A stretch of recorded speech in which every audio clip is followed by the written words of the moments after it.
नमस्कार। पिछली कक्षा में हमने राजा राम मोहन राय के जीवन परिचय और उनके धार्मिक विचारों के बारे में अध्ययन किया था। आज हम राजा राम मोहन राय के सामाजिक और शिक्षा संबंधी विचारों पर विचार करेंगे। राजा राम मोहन राय के सामाजिक विचारों के निर्माण में अनेक तत्वों के योगदान को देखा जा सकता है, किंतु इस बारे में सर्वाधिक योगदान उनके धार्मिक चिंतन को ही कहा जाता है। उन्होंने प्राचीन हिंदू धर्म, वैदिक धर्म तथा अन्य धर्मों के दार्शनिक अध्ययन द्वारा उन आधारभूत नैतिक मान्यताओं को स्पष्ट किया जिनके आधार पर कुरीतियों से घिरे परंपरागत भारतीय समाज में सुधार किया जा सका और एक स्वस्थ व आधुनिक समाज की स्थापना की जा सकती थी। उनके द्वारा स्थापित आत्मीय सभा मात्र एक धार्मिक संस्था नहीं थी, अपितु प्रबुद्ध भारतीय वर्ग की एक ऐसी विचार गोष्ठी थी जो विभिन्न सामाजिक समस्याओं सुधारों का विचार करती थी। पहला, परंपरावाद व अनुदारवाद का विरोध। राय के युग की भारतीय समाज व्यवस्था अत्यधिक परंपरावादी व अनुदारवादी थी, जिसके कारण भारतीय जीवन सामाजिक अन्याय से पीड़ित था। किंतु तत्कालीन पुरोहित वर्ग एवं कुलीन वर्ग इन सामाजिक कुरीतियों को हिंदू धर्म की महान पुरातन व सनातन परंपरा के रूप में गौरव प्रदान करता था। राय ने इन सामाजिक कुरीतियों को हिंदू समाज के बौद्धिक, नैतिक, सामाजिक व राजनीतिक पतन के लिए उत्तरदायी सिद्ध किया और इनके विरोध में अनेक तर्क दिए। उनका प्रथम तर्क था कि मात्र प्राचीनता के आधार पर किसी सामाजिक कुरीति को उचित नहीं ठहराया जा सकता। द्वितीय तर्क था कि यदि परंपरा को ही सर्वोच्च मान लिया जाए तो इन सामाजिक कुरीतियों का अभाव ही हिंदू धर्म की प्राचीन परंपरा है, क्योंकि वेद व उपनिषदों द्वारा प्रतिपादित हिंदू धर्म में इन कुरीतियों के लिए कोई स्थान नहीं है। तीसरा, इन सामाजिक कुरीतियों का कोई वास्तविक धार्मिक व नैतिक आधार नहीं है, अपितु पुरोहित वर्ग व कुलीन वर्ग जानबूझकर इन कुरीतियों का समर्थन करता है, क्योंकि ये कुरीतियाँ उनकी श्रेष्ठता व हितों की रक्षा में सहायक हैं। चौथा, इन सामाजिक कुरीतियों के कारण भारतीय समाज का लगातार विनाश हो रहा था, अतः इन्हें शीघ्र ही त्याग दिया जाना चाहिए। दूसरा, जाति प्रथा व सामाजिक अन्याय का विरोध। आधुनिक भारत के इतिहास में राजा राम मोहन राय संभवतः पहले भारतीय हैं जिन्होंने जाति व्यवस्था में निहित सामाजिक अन्याय के रूप को स्पष्ट रूप से प्रकट किया। धर्मशास्त्रों के आधार पर यह सिद्ध किया कि जन्म पर आधारित जाति व्यवस्था हिंदू धर्म का अंग नहीं है। उन्होंने जाति व्यवस्था में निहित ऊंच नीच एवं छुआछूत की भावनाओं को हिंदुओं के सामाजिक विघटन व दुर्बलता का कारण माना और इस रूप में जाति व्यवस्था को हिंदू धर्म का कलंक घोषित किया। उन्होंने जाति व्यवस्था को हिंदुओं की राजनीतिक दुर्बलता का भी कारण बताया और इस विषय में लिखा कि उनके बीच असंख्य विभाजनों व उपविभाजनों को पैदा करने वाली जाति प्रथा ने उनको राजनीतिक चेतना से शून्य कर दिया है और असंख्य धार्मिक कर्मकांडों एवं शुद्धिकरण के नियमों ने उनको किसी भी कठिन और साहसपूर्ण कार्य करने के लिए योग्य ही नहीं छोड़ा है। राय ने जन्म पर आधारित जाति व्यवस्था की आलोचना की और बताया कि जाति जन्म से नहीं, कर्म से मानी जानी चाहिए। मनुष्यों के बीच श्रेष्ठता का निर्माण जन्म या जाति के आधार पर नहीं, अपितु गुणों के आधार पर किया जाना चाहिए। उन्होंने संकीर्ण जातीय आचारों का विरोध किया। इसके साथ ही जातिगत बंधनों व नियंत्रणों की समाप्ति के लिए सहविवाह का समर्थन किया। उन्होंने जातीय नियंत्रणों का विरोध करने के लिए समुद्र पारीय यात्रा भी की। नारी की सामाजिक स्थिति के संबंध में विचार। आधुनिक भारत के इतिहास में राजा राम मोहन राय पहले व्यक्ति हैं जिन्होंने नारी की सामाजिक दुर्व्यवस्था की न केवल आलोचना की, अपितु उसकी सामाजिक स्थिति को सुधारने की आवश्यकता को प्रकट किया और इस संबंध में लगातार गंभीर प्रयास भी किए। पहला, सामाजिक जीवन में स्त्री की शक्ति एवं गौरव में विश्वास। राय के युग में नारी को हेय दृष्टि से देखा जाता था और उसके अनेक कर्तव्य तो बताए जाते थे, किंतु उसे कोई अधिकार प्राप्त नहीं था। राय ने प्राचीन वैदिक समाज के इतिहास तथा विभिन्न धर्म ग्रंथों के आधार पर यह प्रमाणित किया कि अतीत में हिंदू स्त्रियों का अत्यंत श्रेष्ठ सामाजिक दर्जा प्राप्त था तथा स्त्रियों की सामाजिक जीवन में भागीदारी स्वीकारी गई थी। गार्गेयी, मैत्री, विद्योत्मा, सावित्री, लीलावती आदि विदुषी स्त्रियों ने पुरुष वर्ग में पर्याप्त प्रतिष्ठा प्राप्त की थी। राय ने अपनी युग की इस मान्यता का विरोध किया कि स्त्रियां पुरुषों की तुलना में बौद्धिक, मानसिक व शारीरिक दृष्टि से निम्न होती है। उनका मत था कि यदि स्त्रियों को उचित अवसर प्राप्त हो तो वे इन क्षेत्रों में पुरुषों की तुलना में अधिक श्रेष्ठ प्रमाणित हो सकती हैं। दूसरा, स्त्रियों की दुरावस्था के कारण और उनके निवारण के उपाय। राय ने स्त्रियों की पतित अवस्था के लिए अपने युग की अग्रलिखित परंपराओं व मान्यताओं को मुख्यतः दोषी माना। सती प्रथा, प्रदा प्रथा, पति की संपत्ति में स्त्री के अधिकार का अभाव, स्त्री शिक्षा का अभाव, बाल विवाह की प्रथा, बहुपत्नी प्रथा, विधवाओं को पुनर्विवाह का अधिकार नहीं होना आदि आदि। राय के युग में बंगाल में कुलीन परिवारों और विशेषकर ब्राह्मणों में सती प्रथा मौजूद थी, अर्थात पति की मृत्यु के बाद उसकी विधवा पत्नी को पति की चिता पर बैठाकर आग की लपटों में जीवित जलाए जाने की प्रथा मौजूद थी।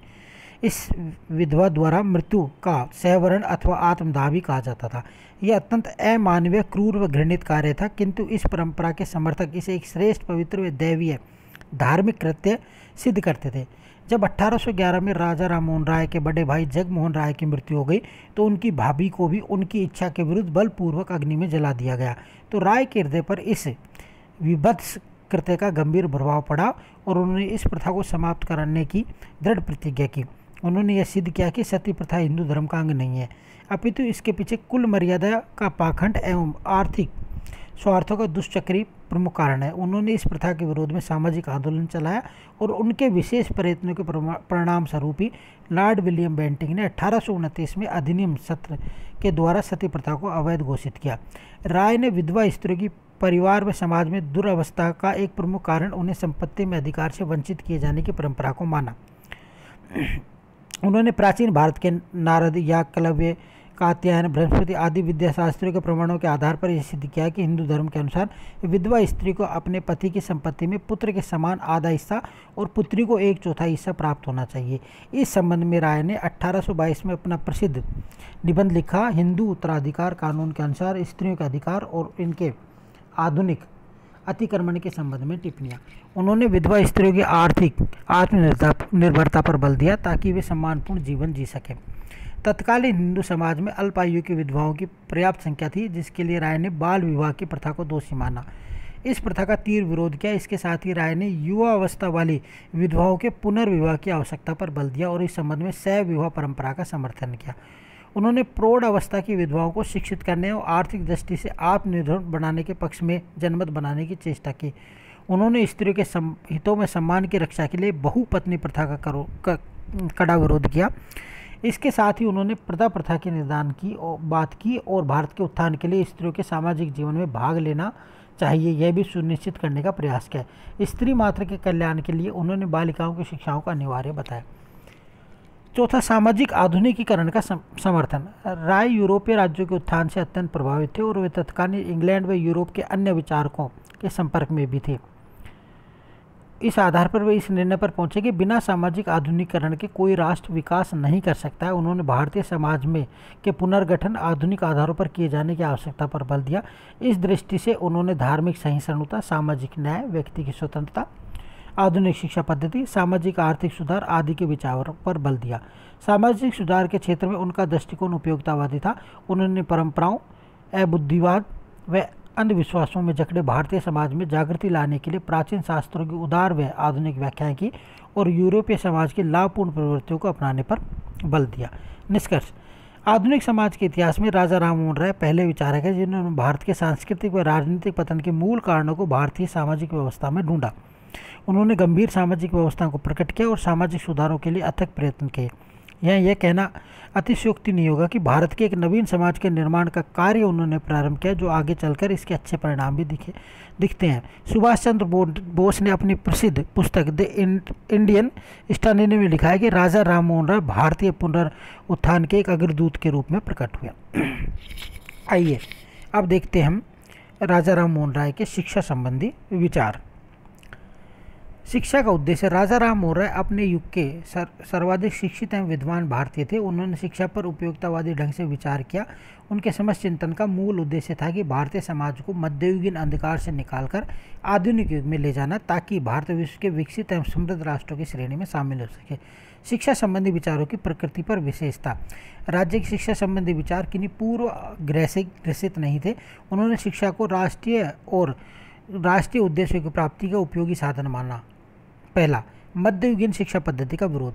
राय का मत था कि मध्ययुगीन शिक्षा पद्धति न केवल आधुनिक युग के अनुरूप नहीं थी, अपितु भारत के बौद्धिक व बौद्धिक विकास में बाधक थी। इस शिक्षा पद्धति पर मंदिरों व मठों से जुड़े हुए पुरोहितों वर्ग का एकाधिकार था और इसके पाठ्यक्रम में संस्कृत भाषा, व्याकरण, धर्मशास्त्र और पौराणिक शास्त्र की प्रधानता थी। यह शिक्षा पद्धति अपनी प्रकृति से अनुदारवादी, परंपरावादी तथा संकीर्ण थी तथा किसी प्रकार की मानसिक या वैचारिक स्वतंत्रता को प्रोत्साहन देने में असमर्थ थी। इसके साथ ही इस शिक्षा पद्धति में बालिकाओं और अनेक जातियों के बालकों को शिक्षा का कोई अधिकार प्राप्त नहीं था। तो राय का यह मानना था कि इस शिक्षा पद्धति द्वारा भारतीय समाज मध्ययुगीन मानसिकता का दास ही रह सकता है और आधुनिक युग में प्रवेश नहीं कर सकता। दूसरा, भारतीय दर्शन एवं संस्कृति के अध्ययन का महत्व। राममोहन राय ने मध्ययुगीन शिक्षा पद्धति पाठ्यक्रम का विरोध किया, किंतु इसके साथ ही उन्होंने भारतीय दर्शन और संस्कृति में गहरी आस्था थी। वे व्यक्ति और राष्ट्र के चारित्रिक उत्थान के लिए तथा धार्मिक और सामाजिक क्षेत्रों में सुधारों को लागू करने के लिए एकेश्वरवादी दर्शन की शिक्षा पर जोर देते। इस उद्देश्य से उन्होंने 1825 में वेदांत कॉलेज की स्थापना की।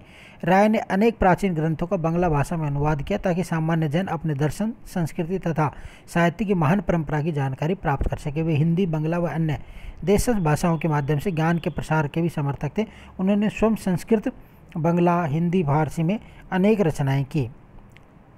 पाश्चात्य शिक्षाओं पाठ्यक्रम का पूर्ण समर्थन। राय मंदिरों से जुड़ी पाठशाला प्रणाली अथवा गुरुकुल प्रणाली के विरोधी थे और इसके स्थान पर स्कूल प्रणाली पर आधारित पाश्चात्य शिक्षा पद्धति के समर्थक एवं उत्साही समर्थक थे। इसके साथ ही वे पाश्चात्य पाठ्यक्रम के भी समर्थक थे, अर्थात वे चाहते थे कि यूरोप की तरह भारत में भी पाठ्यक्रम में इतिहास, राजशास्त्र, अर्थशास्त्र, सामाजिक विज्ञानों के साथ ही प्राकृतिक दर्शन, रसायन शास्त्र, शरीर रचना शास्त्र आदि प्राकृतिक विज्ञानों तथा गणित आदि की शिक्षा दी जाए। राज्य अंग्रेजी भाषा तथा पाश्चात्य शिक्षा पद्धति को भारत के विकास की अनिवार्य शर्त मानते थे। जब ईस्ट इंडिया कंपनी ने भारत में शिक्षा के विस्तार पर खर्च करने के लिए मंजूर संपूर्ण राशि को संस्कृत भाषा एवं भारतीय पाठ्यक्रम से संबंधित शिक्षा संस्थाओं पर व्यय करने का निर्णय लिया तो राय ने इसका विरोध किया और 1823 में गवर्नर जनरल लॉर्ड एम्स्टर्डम को पत्र लिखा कि यदि ब्रिटिश संसद का उद्देश्य भारतीयों को सदा अज्ञान के अंधकार में रखना हो तो इसके लिए संस्कृत शिक्षा पद्धति ही अच्छी है, किंतु जब सरकार देश की जनता की उन्नति करना चाहती है तब उसे उदार व प्रबुद्ध शिक्षा पद्धति को प्रोत्साहन देते हुए गणित, प्राकृतिक दर्शन, रसायन शास्त्र, शरीर रचनाशास्त्र आदि जैसे लाभदायक विषयों की शिक्षा का प्रबंध किया जाना चाहिए। उन्होंने 1816-17 में कलकत्ता में एक अंग्रेजी स्कूल की स्थापना की और 1822-23 में हिंदू कॉलेज की स्थापना में सहयोग दिया। राय ने ईसाई मिशनरियों को अंग्रेजी स्कूल खोलने के प्रोत्साहित किया और भारतीयों को अपने बच्चों को इन स्कूलों में निसंकोच भेजने की सलाह दी। सार्वजनिक एवं निःशुल्क शिक्षा। राय ने राष्ट्र हित में सार्वजनिक शिक्षा प्रणाली पर बल दिया। उनका मत था कि प्राथमिक शिक्षा सभी वर्ग एवं जातियों के बच्चों को अनिवार्य एवं निःशुल्क रूप से प्राप्त होनी चाहिए। निष्कर्ष। राय के शिक्षा संबंधी विचारों की आलोचना कुछ प्रमुख आधारों पर की गई है। यद्यपि राज्य की शिक्षा संबंधी विचार सामान्यतः व्यवहारिक थे, किंतु प्राथमिक शिक्षा के अनिवार्य और निःशुल्क प्रसार में कोई सफलता नहीं मिली। राय ने शिक्षा पद्धति में देशज भाषाओं की तुलना में अंग्रेजी भाषा के अध्ययन पर अधिक बल दिया, जो अनुचित था। विश्व के सभी शिक्षा शास्त्री मातृभाषा को ही शिक्षा का सर्वोत्तम साधन मानते हैं और किसी भी विदेशी भाषा को केवल विशिष्ट उच्च शिक्षा के क्षेत्र में ही महत्व प्रदान किया जा सकता है। 20वीं सदी के प्रारंभ में जब भारत में राष्ट्रीय शिक्षण संस्थाओं की स्थापना की लहर आई तो उस समय के अधिकांश राष्ट्रीय नेताओं ने राय के शिक्षा संबंधी विचारों से असहमति प्रकट की। राय के शिक्षा संबंधी विचारों की उपरोक्त आलोचना के बावजूद उनके समर्थन में अनेक बातें कही जा सकती है। वे पहले भारतीय थे जिन्होंने राष्ट्रीय जागृति उत्थान में शिक्षा के महत्व को भलीभांति समझा। जब उन्होंने अंग्रेजी भाषा एवं पाश्चात्य शिक्षा पद्धति को अपनाने पर बल दिया था तो वे लॉर्ड मैकाले के विचारों से प्रभावित नहीं थे, अपितु वे भारत के तीव्र उत्थान के लिए ही इसे आवश्यक मानते थे। उनके शिक्षा संबंधी विचारों एवं प्रयत्नों को यह सुखद परिणाम नहीं रहा कि भारत में सर्वप्रथम बंगाल में राष्ट्रीय पुनर्जागरण की लहर उत्पन्न हुई और शीघ्र ही राष्ट्रीय चेतना व आंदोलन में बदल गई और क्रमशः संपूर्ण भारत में इसका विस्तार हुआ। Thank you.